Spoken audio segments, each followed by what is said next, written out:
Amigos de Lakers.com en español, fue derrota nuevamente para los Lakers en un partido verdaderamente increíble, en el que dominaron en la primera mitad, pero en el que no pudieron hacer pie en la segunda y terminó con victoria de los Washington Wizards. Los Lakers comenzaron jugando con un gran nivel, sobre todo por parte de Jordan Clarkson y Wayne Ellington, que además establecieron las marcas más altas de su carrera.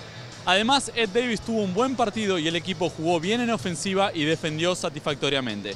Como dijimos, el problema fue que en la segunda mitad los Wizards fueron remontando poco a poco y a base de defensa y contragolpes, liderados por John Wall, fueron sacando la diferencia, tomaron la ventaja al final y se llevaron la victoria. Los Lakers, que han perdido 9 partidos de forma consecutiva, buscarán cortar la racha ahora el jueves cuando reciban a Chicago Bulls. Desde el Staples Center soy Rodrigo Surmendi para Lakers.com en español.